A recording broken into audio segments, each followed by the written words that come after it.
when you're a competitive athlete, you learn very quickly how strong you are or how energetic you are, all of those things. But it could very well be that there's a lot of people who have an equally as good a body as you have, that performs just as well, that is as muscular, let's say in bodybuilding, has exactly the same kind of proportions in all of those things. So the question really is what puts you over the top? It is the mind that really creates the body. It's the mind that makes you really work out the 4 or 5 hours a day. It is the mind that visualizes of what the body ought to look like as the finished product.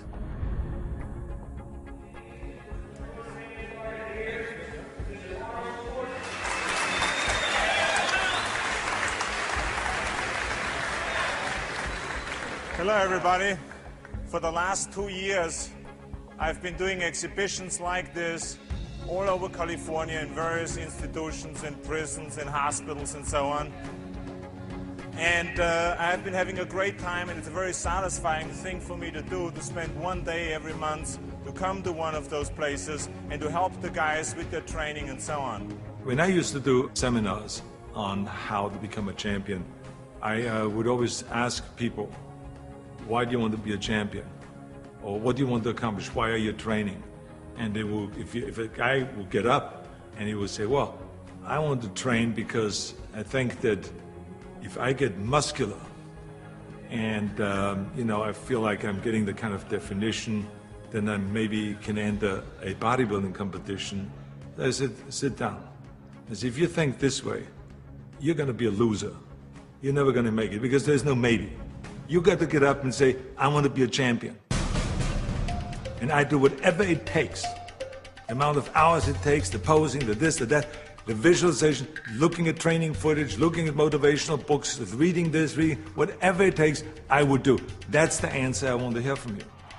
You can detect right away those that are going to be shaky and that will fall behind and they will not go all the way, and those that are very hungry.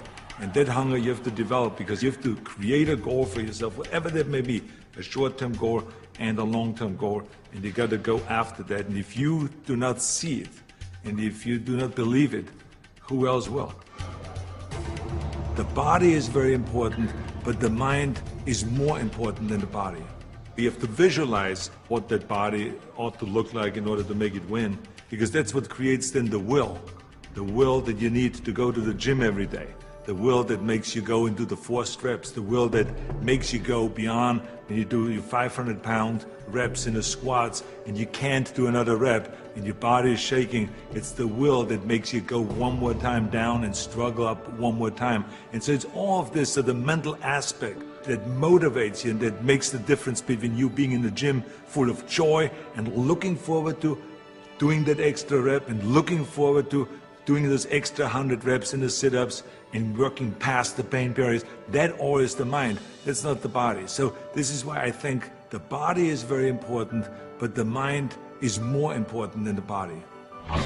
So you got to go to the gym and feel like every rep that you do is getting you one step closer to that goal, to make that vision that you have turn into reality. And that's why when you look at pumping iron, for instance, you can see that we always had great joy in the gymnasium. And people always were saying, why would you laugh and have a good time? You're working at 5 hours. Well, we did because I knew that every workout, every 5 hours would get me closer to becoming the Mr. Olympia or the Mr. Universe or the Mr. World and all those things.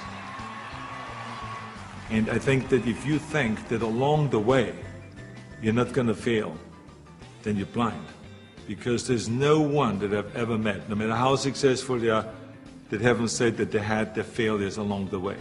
You have to. I mean, the only way that you really know that you can lift 500 pounds is if you're willing to fail.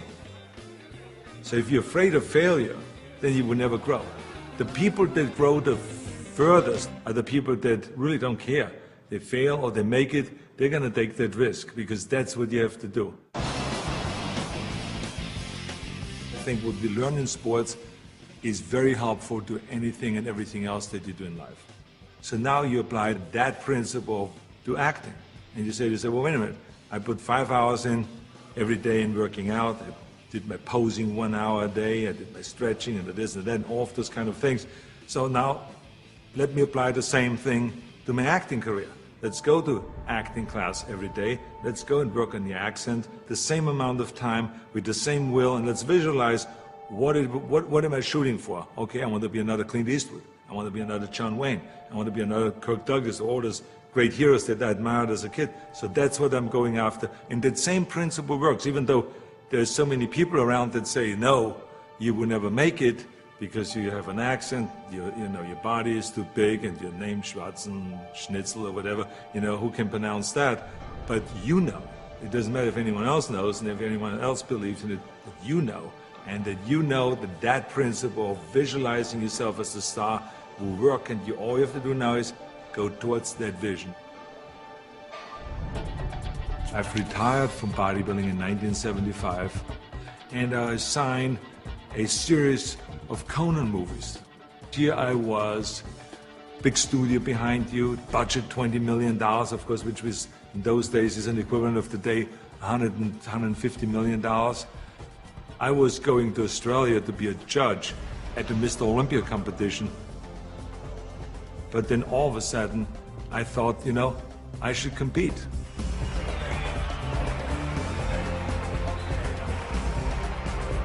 I think the competitors felt very disappointed. So they felt kind of, why would I do that? Why would I take that trophy away from them when I have everything else on the plate? And so I think there was disappointment there. And, I just felt, well, that's something that I need to do. I felt very strongly about it, and so I competed. So now you apply that principle in my political career. This historic election has come about because there's a tremendous disconnect between the people of California and the leaders of California. I'm running for governor to lead a movement for change. I want to be the people's governor. I will work honestly, without fear or favor, to do what is right for all Californians. Join Arnold and let's bring California back. People see me as a big action hero on a screen, and they expect the same kind of bigger-than-life action in reality. That's why in my political career, people always say to me, well, but this is politically risky to go and start, for instance, talking about prison reform. People don't want to go and even talk about that. So I say, well, yeah, maybe it's politically risky, but in the meantime, we have 172,000 prisoners in facilities that are built for 100,000, and something is going to break, and something is going to happen. I want to fix it.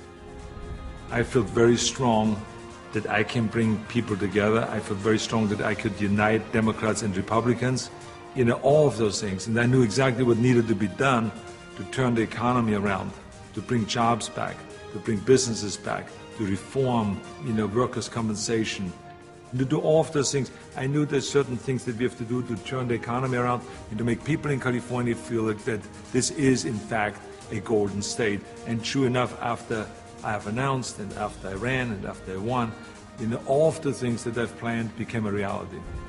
I always use bodybuilding as an example for a lot of things that I do. If it is talking about the budget, if it's talking about the environment, if it's talking about prison reform, somehow I always get in my experience of what I've learned in bodybuilding and then somehow tie it in of what I'm doing today. I have learned a tremendous amount, and every day still is a learning experience.